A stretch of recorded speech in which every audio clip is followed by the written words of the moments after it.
We've all had to memorize lists of vocabulary in school before, no doubt about that. But how long are you able to remember these words and their meanings? Probably forgotten most of them by now, and that's pretty normal. Vocabulary is an important part of any language, as without having a good amount of vocabulary, you won't be able to understand any sentences at all. So how are you supposed to memorize vocabulary in a way that it sticks?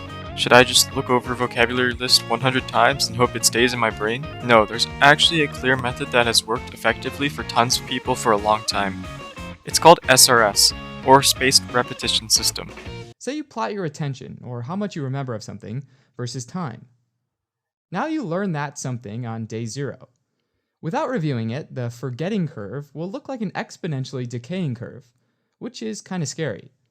If you review, or better yet, actively retrieve the material at increasingly spaced intervals after learning it, then the forgetting curve starts to flatten out, and you'll get a lot better long-term retention. Now, the goal here is to review the material at the right time. It turns out that the best time to revisit information that you're trying to learn is right around the time that you would naturally forget it. Since forgetting typically follows this exponential curve, the trick becomes timing your study sessions around it. Practically, this means having more widely spaced intervals between study times for the material that you're more familiar with, and shorter intervals between study sessions for material that you're less familiar with. So you may now be wondering, how do I implement SRS into my study? Well, there's a flashcard program called Anki that uses an algorithm built around SRS that spaces out your reviews depending on how you would rate a card. So let's say you wanted to remember how to say hello in Japanese. You would create a flashcard just as you would create any other flashcard. After adding a new card, you can review it, and you can rate it depending on how well you were able to remember it.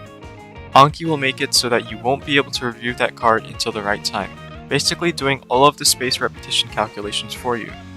However, it is still up to you to make sure you log into Anki every day and check your cards that you need to review. Just a quick note, Anki is free on desktop and Android, but it costs $25 on Apple products. I recommend using the desktop version.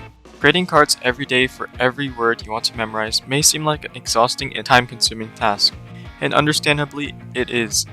What you can do instead is download pre-made vocabulary decks created by other people. These decks usually contain 1,000 or more of the most commonly used vocabulary, so they are very useful for beginners to build up their vocabulary. After a few days, you might find that Anki is very boring, and that reviews just pile up and never end. Yes, Anki is one of the more boring things you will have to do when studying a language. In order to prevent burnout, I recommend limiting the number of new cards you do every day. I would recommend 5 to 10 new words a day, which would make it so that you have less reviews over time. However, you can set your limit to whatever you think works best for you.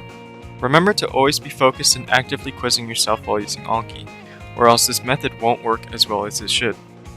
You can get creative with your flashcards and make them from sentences you hear or common phrases you want to remember. You can find links to Anki as well as the videos on how to set up and use Anki in the description below. That's all for how to learn vocabulary, and I hope you can keep it up and do your reviews every day.